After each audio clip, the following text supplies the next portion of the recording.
लोकसभा चुनाव में खराब प्रदर्शन के बाद आरएसएस ने अब खुलकर बीजेपी की आलोचना करनी शुरू कर दी।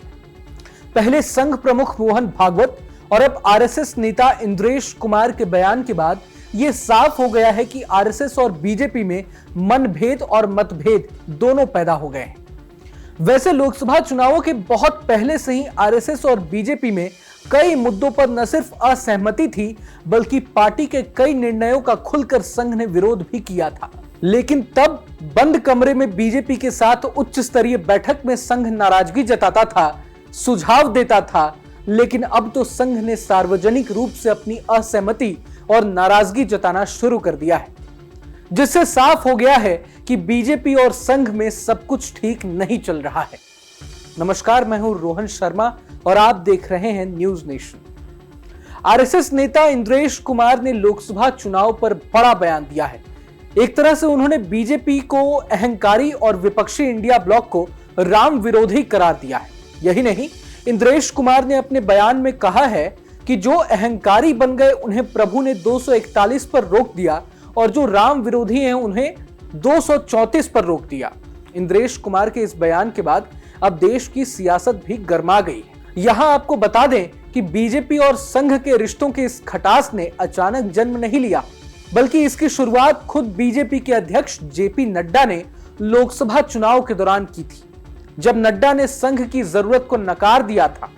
हालांकि नड्डा के बयान पर प्रतिक्रिया देने के लिए शायद संघ चुनाव परिणाम का इंतजार कर रहा था। यही वजह है कि चुनाव परिणाम सामने आते ही सबसे पहले तो संघ के सीनियर नेता राम माधव ने एक राष्ट्रीय अखबार में आर्टिकल लिखकर तल्ख टिप्पणी की और निशाने पर सीधे प्रधानमंत्री नरेंद्र मोदी और बीजेपी के शीर्ष नेतृत्व को रखा। उसके बाद संघ प्रमुख मोहन भागवत ने बीजेपी की राजनीतिक निर्णयों पर सवालिया निशान लगाकर तनाव को और बढ़ा दिया। अब यहां सवाल यह उठता है कि जिस बीजेपी में संघ की इच्छा के बगैर पत्ता भी नहीं हिलता था, आज उसके रिश्ते कैसे हिलने लगे। और सबसे बड़ा सवाल तो ये कि इस तल्खी का आने वाले दिनों में क्या परिणाम हो सकता है। मीडिया रिपोर्ट्स की माने तो इस मनमुटाव के पीछे कई कारण हैं जो अब सामने आने लगे। कहा जा रहा है कि आरएसएस ने सबसे पहले राम जन्मभूमि तीर्थ क्षेत्र ट्रस्ट को लेकर असहमति जताई थी। ट्रस्ट में अयोध्या के राजा विमलेंद्र मोहन प्रताप मिश्र को शामिल किए जाने का विरोध किया था। बिना विश्वास में लिए गए ट्रस्ट का गठन होने से भी संघ नाराज था।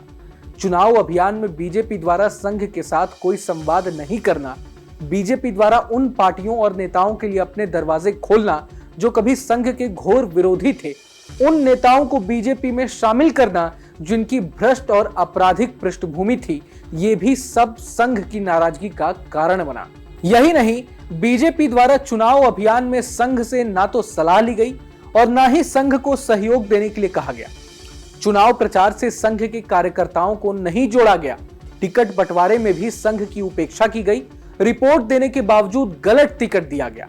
माना जा रहा है कि आरएसएस सबसे ज्यादा इस बात से आहत हुआ कि सामूहिक नेतृत्व के बजाय पूरे चुनाव अभियान को वन मैन शो बना दिया गया। यही नहीं, मोदी का परिवार मुहिम को भी आरएसएस ने संघ परिवार की भावना के खिलाफ माना। संघ और बीजेपी में मनमुटाव के पीछे ऐसे और भी कई कारण माने जा रहे हैं। आरएसएस के सूत्रों का तो कहना है कि अटल बिहारी वाजपेयी के समय भी तल्खी आती थी, लेकिन इस बार तो बीजेपी संघ की परंपरागत व्यवस्था के खिलाफ ही चली गई। लिहाजा अब बीजेपी से संघ साफ साफ नाराज दिखाई दे रहा है। लोकसभा के चुनाव ने भी बीजेपी की आभा मंडल को कम कर दिया है। ऐसे में बीजेपी के कई नेता आगे होने वाले विधानसभा चुनावों को देखते हुए संघ को संतुष्ट करने की वकालत करने लगे हैं। बहरहाल इन सब का आने वाले समय में देश की राजनीति पर क्या असर पड़ेगा, ये बड़ा सवाल है। अगर आपको ये वीडियो पसंद आए तो लाइक करें और चैनल को सब्सक्राइब करें। वहीं तमाम बड़ी खबरों के लिए देखते रहें न्यूज नेशन।